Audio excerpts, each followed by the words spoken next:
Hello, welcome to King Info. Today we are going to review the life of Kim Jong Il's. Kim Jong Il's, also spelled Kim Chong-il, North Korean politician, son of the former North Korean premier and Korean Workers' Party chairman Kim 49-sung, and successor to his father as ruler of North Korea. The official North Korean version of Kim Jong Il's life, different from the biography documented elsewhere, says that he was born at a guerrilla base camp on Mount Pektu, the highest point on the Korean peninsula. It attributes many precocious abilities to him, and it claims his birth was accompanied by such auspicious signs as the appearance of a double rainbow in the sky. During the Korean War, he was placed in safety in northeastern China by his father, although the official biography does not mention the episode. After attending a pilot's training college in East Germany for 2 years, he graduated in 1963 from Kim 49-sung University. He served in numerous routine posts in the KWP before becoming his father's secretary.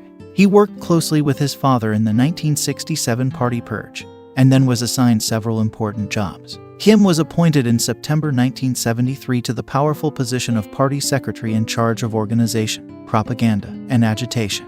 Kim was officially designated his father's successor in October 1980, was given command of the armed forces in 1990-91, and held high-ranking posts on the Central Committee, in the Politburo, and in the party secretariat.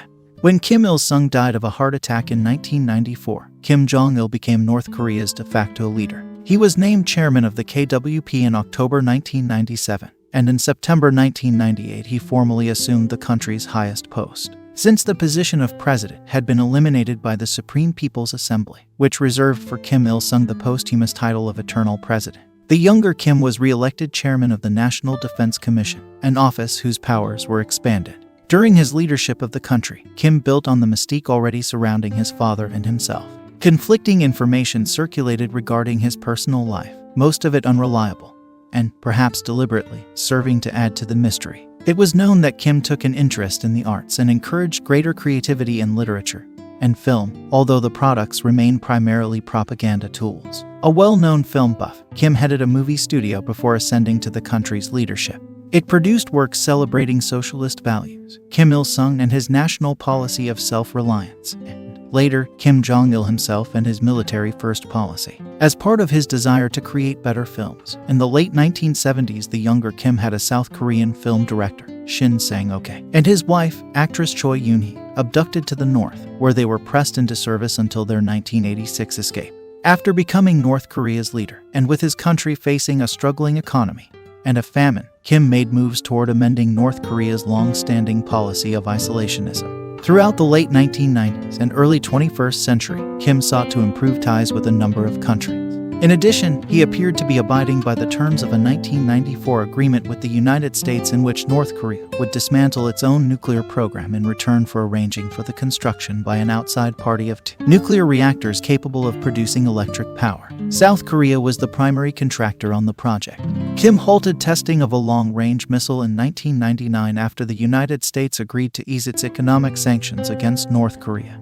And in June 2000, Kim met with South Korean leader Kim Dae-jung. In what was the first summit between leaders of the two countries, an agreement was reached to take steps toward reunification. Ties were also established with Australia and Italy. At the same time, however, the agreed framework began falling apart in the face of North Korea's demonstrated reluctance to adhere to its terms. Relations with the United States deteriorated greatly in 2002 after U.S. President George W. Bush characterized Kim's regime as part of an axis of evil.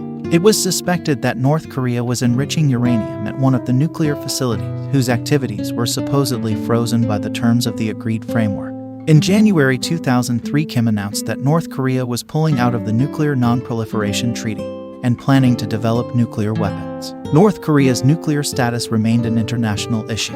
Kim's regime was widely seen as using it as a negotiating point to secure economic aid and to deter the escalation of tensions with South Korea, which were ongoing. In October 2006, the country announced that it had conducted an underground test of such a weapon. Talks were suspended for several years, but another deal was struck in 2007. The verification of North Korea's compliance, however, remained unsettled.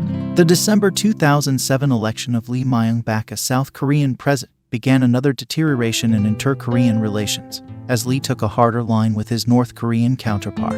Over the next few years, North Korea conducted occasional weapons tests, including a second underground nuclear test in May 2009. Relations between North and South reached a crisis point several times, notably in 2010, with the sinking of the South Korean warship Jong Un near the maritime border in March and a November military skirmish on Yeonpyeong Island, in the same area, that killed 2 South Korean Marines. In 2008, speculation began that Kim's health was deteriorating. After his absence from public view for several months, it was suspected that he had suffered a stroke. The following year, Kim and the North Korean political establishment began a series of moves apparently toward designating Kim's youngest son, Kim Jong Un, as his successor. North Korean state media announced on December 19, 2011, that Kim had died on a train 2 days earlier.